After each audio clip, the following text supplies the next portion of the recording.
ኩላሊት ህመም ደህና ሰንብት። ኩላሊትና ሐሞት ጠጠር ላሰቃያችሁ እነሆ መፍትሄው።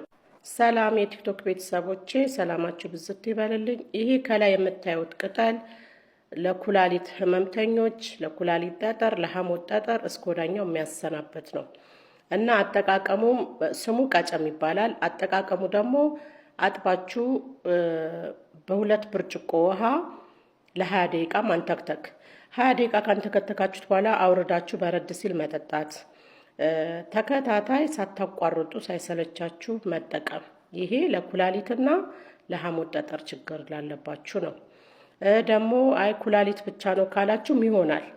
ሌላው ደግሞ አይ ይሄ ቅጠል አናገኝም አረብ ሀገር ነው ያለነው ይሄ ቦታ ይሄ ቅጠል አይኖርም የምትሉ ከሆነ ደግሞ የባህር ዛፍ ቅጠል ከተገኘ እርጥቡን ካልተገኘ ደግሞ ደረቁን ይሄ አረቦች ሩዝ ውስጥ የሚከቱት የባህር ዛፍ ቅጠል እሱን ለ20 ደቂቃ በሁለት ብርጭቆ ውሃ ማንተክተክ። ከለሩ ሲቀይር አውርዶ በረድ ሲል መጠጣት። እሱንም አላገኝም የምትሉ ደግሞ ከሆነ መቅዶንስ በደንብ አጥባችሁ አጽድታችሁት ለ20 ደቂቃ ማንተክተክ።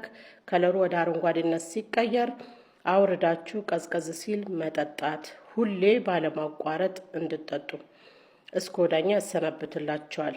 አንደኛ ምርጥና ምርጡ ቀጨም የሚባለው ቅጠል ፎቶ ላይ የምታዩት ነው። ካልተገኘ ደግሞ ኩላሊት ብቻ ከሆነ ደግሞ ከይዛችሁ የባህር ዛፍ ቅጠሉን ነው። አይ ይሄንንም አናገኝ የምትሉ ደግሞ ከሆነ ኩዝበራ በየቦታው አለ። ኢትዮጵያ የሾርባ ቅጠል እንለዋለን።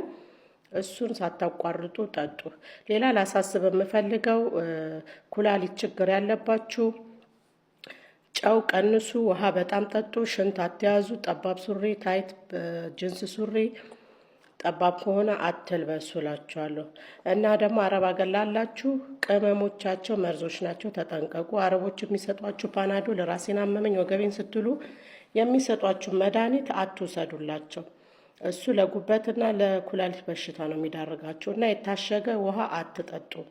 ብትችሉ የቧንቧ ውሃ ጠጡ። ካልሆነ ደግሞ የ10 ሊትሩን ውሃ መጠጣት ነው።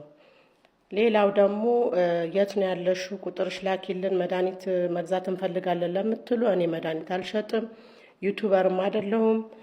በቃ መልእክቱን ማስተላለፍና እናንተ በቤታችሁ መጠቀምና ባላችሁ ነገር ራሳችሁ እንድታክሙ ነው እንጂ እኔ ለገንዘብ ብዬ አይደለም።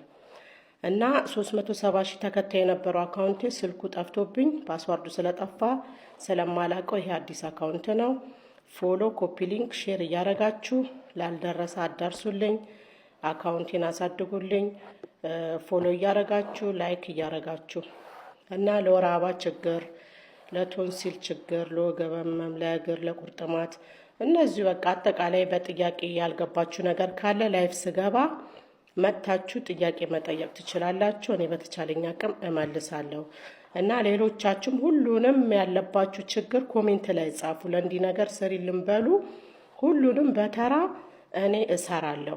በነገራችን ላይ ይሄ ፎቶ ላይ የምታዩት ቀጨም የምላችሁ ቅጠል ፍሬው ለግፊት ይሆናል። ተፈልፍሎ እንደ ሸንኮራ ማኘክና መዋጥ እና ለግፊት ይሆናል እላችኋለሁ። አመሰግናለሁ። ሼር ኮፒ ሊንክ እንዳይረሳ። ሁላችሁም በተቻለኝ አቅም ጥያቄያችሁ ለመመለስ እሞክራለሁ። መልካም ጊዜ፣ ጤና ይስጣችሁ ውዶቼ።